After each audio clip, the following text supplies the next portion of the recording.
እኔም የምር ባንድ ቀንም ቢሆን ታርም የወጣሁበት ቦታ ነው ብዬ ነው የማሳልፈው። አንድ አባት ምን አለ፣ እግዚአብሔር ይመስገን እዚህ ስለሆንኩኝ ተረጋጋሁት። እዚህ ባልሆን ኖሮ ምናልባት በመሄድ ጊዜና አቃጥል ነበር። ለበጎ ነው መታሰሪ ብለው መታሰራቸውን በበጎነት የቀየሩ በጣም ብዙ ሰዎች ነበሩ። በዛ ቆይታችን ውስጥ ምን ተማርኩኝ? በምን አይነት ሁኔታ ምን አይነት ቦታ ላይ ልንገኝ እንደምንችል አናውቅም። የትኛው ቅጽበት እዛ ቦታ ላይ ሊያስቀምጠን እንደሚችል አናውቀውም። ነገሩ ላይ የምር ዕውቀት የላቸውም፣ ግን በቅንነት ተነሳስተው አድርገውት አሁን ህይወታቸውን ማረሚያ ቤት እያሳለፉ ነው የሚገኙ። ከእስር ቤት ውጪ በነበርኩበት ጊዜ ፈራጅ ነበርኩኝ። የክርስቶስ ሰላም ለሀገራችን፣ ቸርነቱ ለህዝባችን ይሁን። እንደምሰንብታችኋል። ይህ ደረጀ ዘወይንዬ ሚዲያ ነው። በሚዲያችን ሀገራዊ፣ ታሪካዊ፣ ሃይማኖታዊ፣ ባህላዊ፣ ወቅታዊ ጉዳዮችና ሌሎችም ይቀርባሉ። አብራችሁን በመሆናችሁ ታተርፋላችሁ። ለሌሎች በማካፈል ቤተሰባዊነትን ያጠናክሩ። መልካም ቆይታ ይሁንላችሁ። ሰላም ጤና ይስጥልኝ ውድ የደረጀ ዘወይንዬ ቤተሰቦቻችን እንደምን አላችሁ? እግዚአብሔር ይመስገን እኛ በጣም ደህና ነን። የበዓል ማግስት ላይ ነው የምንገኘውና ገና እንዴት አለፈ? በዓላችሁ እንዴት ነበረ? እንዴት ነው ያሳለፋችሁት? ከማን ጋር አሳለፋችሁ? ምን እያደረጋችሁ አሳለፋችሁ? እስቲ ኮሜንት ላይ ሀሳባችሁን ምን እያደረጋችሁ እንደነበረ አስቀምጡልን። እኛ እንደ ቲም እንደ ደረጀ ዘወይንዬ ሚዲያ ቲም በጣም ደስ በሚል ሁኔታ ነው በዓልን ያሳለፍነው። እንደውም ከበዓል ዋዜማ በጣም ደስ የሚል ቦታ፣ ልብን በሐሴት የሚሞላ ቦታ ላይ ተገኝተን በጣም ደስ የሚል ጊዜን አሳልፈን ነበረ። እናንተ ወደ ተመልካቾቻችንም የት እንዳሳለፍን እርግጠኛ ነኝ ታስታውሱታላችሁ። የምታስታውሱት አሁንም ኮሜንት ላይ ሀሳባችሁን ስጡን።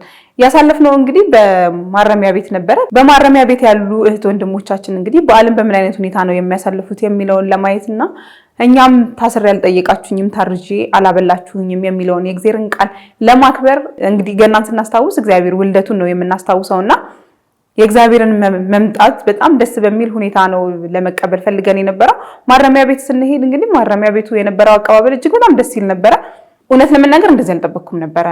አንዳንዴ በጣም ሪስክ ማለት የዛን ቀን በጣም ሪስክ ወስደው ነው የማረሚያ ቤቱ ኃላፊዎች ከእስረኞች ጋር እንድናሳልፍ፣ ከእስረኞች ጋር ዝማሬዎችን እንድናደርግ፣ ከእስረኞች ጋር አይዞ እንድንባባል የፈቀዱልን። በጣም በሚያስጨንቅ ሁኔታ ነበረ፣ በማይመቻችበት ሁኔታ ግን በቃ እስረኞች ማለት ታራሚዎች ማለት ወንድሞቻችን ናቸው፣ ኢትዮጵያውያን ናቸው፣ ዜጎች ናቸው። እነሱም በዓልን ማሳለፍ አለባቸው፣ የዚህ እስር ቤት ትውስታ ሊኖራቸው ይገባል በማለት እንግዲህ ከሉዛ ሚዲያ ጋር አንድ ላይ በመሆን ፈቅደውልን ነበረ።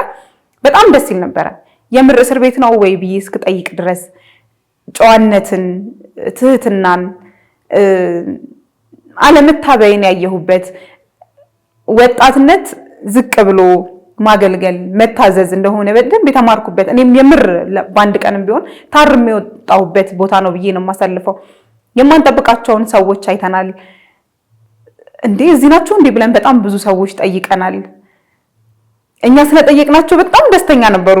እንደውም አንድ አባት ምን አለ፣ እግዚአብሔር ይመስገን እዚህ ስለሆንኩኝ ተረጋጋሁት። እዚህ ባልሆን ኖሮ ምናልባት በመሄድ ጊዜና አቃጥል ነበር። ራሴን ሳላዳምጥ ምን እያደረኩኝ ነው ሳልል የምር ከእግዚአብሔር ጋር ሳልገናኝ ጊዜያቶች እንደዋዛ ያልፉና ምን ሰራህ ተብዬ ስጠየቅ መልስ ማጣበት ጊዜ ይሆን ነበረ እና ለበጎ ነው መታሰሪ ብለው መታሰራቸውን በበጎነት የቀየሩ በጣም ብዙ ሰዎች ነበሩ፣ ብዙ አባቶች ነበሩ።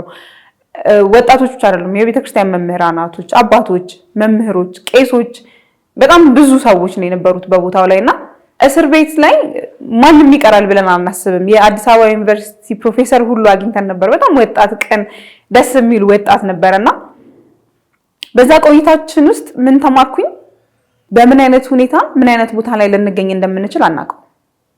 የትኛው ቅጽበት እዛ ቦታ ላይ ሊያስቀምጠን እንደሚችል አናውቀውም። አንዳንድ ሰዎችን ስንጠይቅ እኔ እንደዚህ አላደረኩም፣ እኔ እንደዚህ አልፈጠርኩኝም፣ ይሄ ስተት ነው የሚሉ ሰዎች ነበሩ። ግን ቦታው ላይ መገኘታችንም ደግሞ ለበጎ ነው የሚል መልስ ነበር የሰጡን። እዛ ውስጥ ያሉት ሁሉም በጥፋታቸው ታስረው ነው ማለት ይከብዳል። የፍርድ ሂደት ላይ ያሉ አሉ፣ የፍርድ ሂደታቸው ቆይቶባቸው የፍርድ ሂደት ላይ ያሉ አሉ። ግን ተፈርዶባቸው እዛው እነሱም ጥፋታቸውን አምነው ለመጸጸት ዝግጁ ሆነው ያሉትም ቢሆን ነገሮችን የሚያዩበት መንገድ በጣም ተቀይሯል። ከእስር ውጪና እስር ቤት እያሉ የሚያሳልፉት ህይወት በደንብ ልዩነቱ በደንብ ስለሚያውቁት በደንብ ነው ልዩነቱን አይተውት በማመስገን የጌታን ውልደት በጣም በማመስገንና በተለያዩ ነገሮች ነው ሲቀበሉ የነበረው። እዛ እስር ቤት ውስጥ እንግዲህ እዛ ማረሚያ ቤት ውስጥ በጣም በርካታ ሰዎችን እንዳየን ገልጸናል። እናንተም ቪዲዮዎቻችን ላይ የምታስታውሱት ይሆናል። የእስር ቤት ክፋቱ እንግዲህ በቅንነት የምናደርጋቸው ነገሮች አንዳንድ ዋጋ ያስከፍሉናል። እዛ ያገኘናቸው አንዳንድ አባቶች አሉ። ነገሩ ላይ የምር እውቀት የላቸውም፣ ግን በቅንነት ተነሳስተው አድርገውት አሁን ህይወታቸውን ማረሚያ ቤት እያሳለፉ ነው የሚገኙት። እንደነዚህ አይነት ታራሚዎችን ስናይ እጅግ በጣም ልብ የሚሰብር ነገር ነው። ከምንም በላይ ደግሞ የቀድሞ የኢትዮጵያ ኦርቶዶክስ የምክትል ስራ አስኪያጅ የነበሩትንም ቄስ በላይን አግኝተናቸው ነበረ። ቄስ በላይን ስናገኛቸው በጣም በመረጋጋት ነገሮች ለበጎ እንደሆኑ ካየንባቸው ሰዎች አንደኛው እሳቸው ናቸው። እግዚአብሔር ይመስገን ያሉት። በቃ እግዚአብሔር ይመስገን፣ እዚህ ቦታ ባልሆን ኖሮ ነገሮች ከዚህ የበለጠ ይሆኑ ነበር። ከእስር ቤት ውጪ በነበርኩበት ጊዜ ፈራጅ ነበርኩኝ። ብዙ የማይገቡ ብዙ ቤተክርስቲያንን የማይወክሉ ብዙ መጥፎ የሚባሉ ነገሮችን አደርግ ነበረ። አሁን ግን ተረጋግቼ ከእግዚአብሔር ጋር የምርበት የጥሞና ጊዜ አግኝቻለሁኝና እግዚአብሔር ይመስገን ብለዋል። የምርም እግዚአብሔር ይመስገን። እዛ ቦታ ላይ ያሉት ሰዎች አብዛኞቹ የተረጋጉ ናቸው።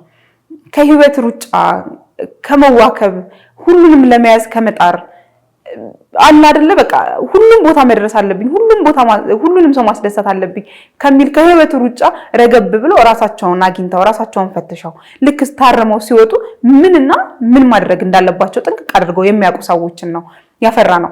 በቦታው እንግዲህ እጅግ በጣም በርካታ ሰዎች ነበሩ፣ የተለያዩ ሚዲያዎችም ነበሩ። ከነዛ መሃል እንግዲህ የኛም ሚዲያ አንዱ ነበረ። የሚዲያው ኃላፊ መምህር ደረጀ ዘወይንዬም በቦታው ነበሩ። እስርን ከወራት በፊት ቀምሰው ነበርና ለእስረኛ ማበረታቻ ሲናገሩ የምር ይሰማቸው ነበረ። ትክክለኛ ሰው ነበረ። በቃ በቦታው ትክክለኛ አባት ነበሩ።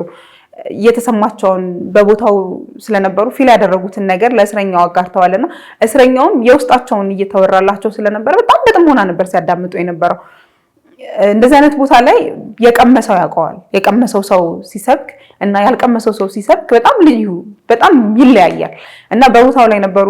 እስር ቤት ውስጥ በጣም ብዙ የሚያስፈልጋቸው ነበረ። ከበሮ፣ የተለያዩ ነገሮች ያስፈልጉ ነበረ። ከሉዛ ሚዲያ ጋር በመተባበር እንግዲህ የተለያዩ እርዳታዎችን አድርገናል። እኛም በቦታው ላይ ተገኝተን ስለነበረ አንድ ከበሮና የ20 ሺህ ብር ድጋፍ አድርገንላቸዋል። እጅግ በጣም ደስተኛ ነበሩ። በጣም አመስግነው በጣም ባርከውን ጸልየውልን ነበረ። ከቦታው እንግዲህ የተለያየ ነው ስርዓት የምርም አለ። በቃ ማረሚያ ቤት ውስጥ በቃ ስርዓት የት አለ ተብሎ ስንጠራ በጣም ጥቂት ቦታዎች ነው የምንጠራው፣ ቤተክርስቲያን እና ሌላው ማረሚያ ቤት ነው።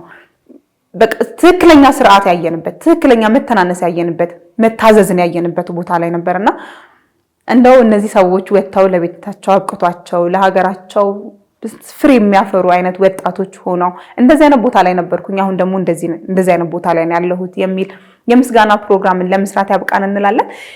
የዋዜማ ፕሮግራማችን እንግዲህ ይህንን ይመስል ነበረ። ሌላው ባሳለፍነው ሳምንት የነበረው እንግዲህ የአላፋት ዝማሬ ነው። የአላፋት ዝማሬ በጣም በደመቀና ደስ በሚል ሁኔታ ተከናውኖ ነበረ። እውነት ለመናገር እንደዚህ አልጠበቅኩም። ይህን ያህል ሰው አልጠበቅኩኝም ነበረ። በዚህ ልክ ስርዓት አልጠበቅኩኝም ነበረ። በዚህ ልክ መታዘዝ አልጠበቅኩኝም ነበር። ብዙ ነገሮችን አይተናል አይደለ? ጥምቀትን ስናሳልፍ የሚፈጠሩ ነገሮች አሉ። እኛም እናንተን በደንብ የምናውቀው መስቀልን ስናከብር ከዚህ በፊት የተፈጠሩ ብዙ ነገሮች ነበሩና ከሰው መብዛት ከቦታው ትልቅነት አንጻር እንደው ትንሽ ለመቆጣጠር ይከብዳል የሚል እንደ ሰው ፍርሃቻ ነበረኝ። ግን እነዚህ ሁሉ ነገር ያፈረሰ እጅግ በጣም ደስ የሚል ፕሮግራም ሆኖ ነው ያለፈው። እርግጥ ነው አንዳንድ የማይገቡ ነገሮችን አይተናል። ጥቁር ለብሰው የሄዱ ሰዎች ነበሩ። ጥቁር የለበሱበትን ምክንያት ምን እንደሆነ ሳያውቁ ሳያጣሩ ቦታው ላይ እንዳይገኙ ሲባረሩ የነበረበት ሁኔታ ነበረ። ሲባረሩ ብቻ ሳይሆን የተባረሩበት መንገድም እጅግ በጣም ደስ የማይል ትንሽ ከሰዋዊነት እየወጣ ነበረ። የለበሱት እነዚህ ግለሰቦች ጥቁር ልብስ ነበረ። ጥቁር ልብስ የለበሱት እንግዲህ በራሳቸው ሀዘን ምክንያት ነው። አንዲት ደግሞ ቲክቶክ ላይ ትናንትናና ዛሬ ሲዘዋወር የነበረ አንድ ቪዲዮ አለ። በርዶኝ ነው ያደረኩት ያንን ጥቁር ጃኬት፣ ግን ሊያስገቡኝ አልቻሉም፣ ሊያሳልፉኝ አልቻሉም፣ ኢቭን ሊረዱኝ ሁላ አልቻሉም አዘጋጆቹ፣ አስተባባሪዎቹ ስትል ተደምጣለች። እንደዚህ አይነት ፕሮግራም ላይ ሁሉንም ማስደሰት ትንሽ ከባድ እንደሚሆን እናውቃለን፣ እንገነዘባለን። ግን ከዚህም በፊት ብለነዋል፣ በዚህ ሚዲያ ከዚህም በፊት ገልጸነዋል። ገናን ስናስታውስ፣ የጌታን ልደት ስናስታውስ አንድ መዘንጋት የሌለብን ቦታ አለ፣ የኢትዮጵያ ውስጥ የሚገኘው የላሊበላ ስፍራ ላይ። ላሊበላም በጣም ደስ በሚል ሁኔታ ከላይና ከታች በጣም ደስ የሚል ዝማሬ ነበርና የሱን ወደ በኋላ እንመለስበታለን። ወደዚህ የአዲስ አበባ ውስጥ ተከናውኖ የነበረ ወደ አላፋት ዝማሬ ስንመለስ ግን ከመጀመሪያ ጀምሮ የታዘዙ ትእዛዛቶች ነበሩ። ነጭ ልበሱ፣ ነጭ በመልበስ እናሳልፍ በዓልን ተብሎ ነበረ። እሱ ሀሳብ ላይ ብዙ ተቃውሞዎችንም ብዙ የራሳችንን ሀሳብ ገልጸናል። ግን አንዳንድ ያስተዋልኳቸው ነገሮች ነበሩ። ያንን ነጭ ልብስ መልበስ የማይችሉ ሰዎች ወይ ማድረግ የማይችሉ ከሰዎች ሲበደሩ፣ ያለቅዳቸው ገንዘብ አውጥተው ሲገዙ፣ ሌላም ነገሮችን አይተን ነበረ። ምናልባት ነጭ መልበሱ በሀገር ልብስ ተቀይሮ ሁሉም ኢትዮጵያዊ በሚባል ሁኔታ የሀገር ልብስ አለው። አንድ ኦርቶዶክስ ከሆኑ ደግሞ አንድ የሀገር ልብስ ከቤት አይጠፋምና ምናልባት በእንደዚህ አይነት ነገሮች ተቀይረው ቢሆን ኖሮ አለ አይደለ፣ የበዓል ሰሞን ነው፣ ወጪ ነው፣ ብዙ ነገሮች አሉና ከእንደነዚህ አይነት ነገሮች እንርቅ ነበር ብዬ አስባለሁ። ሌላው ደግሞ ጥቁር የለበሱ ሰዎችን አለማስገባት፣ ቦታው ላይ አለማሳተፍ እንደው ንፉግነት ነው ብዬ አስባለሁ። ለምንድን ነው ፕሮግራሙ መጀመሪያው ነው የተዘጋጀው?